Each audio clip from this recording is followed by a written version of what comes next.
Pramuditasari, NIM 20201432278, kelas 2G mata kuliah Konsep Dasar Bahasa dan Sastra Indonesia. Kaidah penggunaan bahasa Indonesia. Kaidah bahasa. Dalam hal ini, kaidah bahasa Indonesia akan sangat penting dalam penerapannya pada penulisan ilmiah. Kaidah bahasa harus sesuai dengan panduan umum ejaan bahasa Indonesia. Hal-hal yang perlu diperhatikan dalam tata tulis atau ejaan yaitu 1. Penulisan huruf. 2. Penulisan huruf kapital. Penulisan huruf kapital atau besar biasanya dilakukan pada awal kata khusus untuk gelar atau pangkat, nama negara, nama orang, lembaga atau bulan atau hari besar, Tuhan, dan keagamaan. Selain itu, penulisan huruf kapital juga dilakukan dalam keseluruhan kata seperti judul. 3. Penulisan huruf miring. Penulisan huruf miring biasanya dilakukan untuk judul, penegasan atau pengkhususan kata dan istilah asing atau nama ilmiah. Bahasa yang baik belum tentu benar, dan sebaliknya, bahasa yang benar belum tentu baik. Hal ini dapat terjadi karena masyarakat Indonesia yang terdiri dari berbagai suku bangsa yang menempati wilayah dari Sabang sampai Merauke memiliki bahasa daerahnya masing-masing, yang merupakan bahasa ibunya atau bahasa pertamanya, sehingga ketika menggunakan bahasa Indonesia dalam berkomunikasi terjadi kesalahan struktur kebahasaan, pelafalan, ataupun pemaknaan bahasa.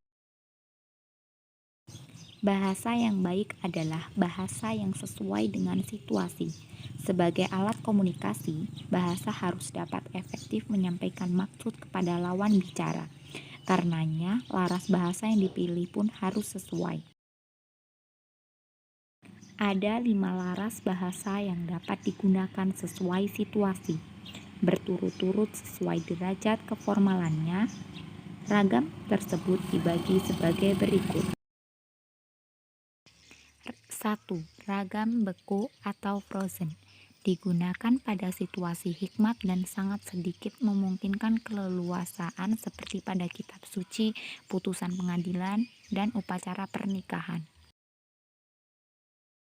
Ragam resmi atau formal. Digunakan dalam komunikasi resmi seperti pada pidato, rapat resmi, dan jurnal ilmiah. 3. Ragam konsultatif. Digunakan dalam pembicaraan yang terpusat pada transaksi atau pertukaran informasi seperti dalam percakapan di sekolah dan di pasar. 4. Ragam santai atau kasual. Digunakan dalam suasana tidak resmi dan dapat digunakan oleh orang yang belum tentu saling kenal dengan akrab.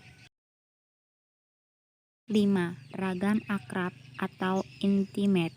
Digunakan di antara orang yang memiliki hubungan yang sangat akrab dan intim. Bahasa yang benar adalah bahasa yang sesuai dengan kaidah bahasa baku, baik kaidah untuk bahasa baku tertulis maupun bahasa baku lisan. Ciri-ciri ragam bahasa baku adalah sebagai berikut. 1. Penggunaan tata bahasa normatif. 2. Penggunaan kata-kata baku. 3. Penggunaan ejaan resmi dalam ragam tulis.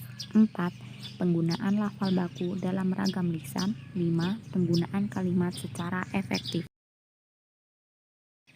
Dari semua ciri bahasa baku tersebut, sebenarnya hanya nomor 2 kata baku dan nomor 4 lafal baku yang paling sulit dilakukan pada semua ragam. Tata bahasa normatif, ejaan resmi, dan kalimat efektif dapat diterapkan mulai dari ragam akrab hingga ragam baku. Penggunaan kata baku dan lafal baku pada ragam konsultatif, santai, dan akrab malah akan menyebabkan bahasa menjadi tidak baik karena tidak sesuai dengan situasi.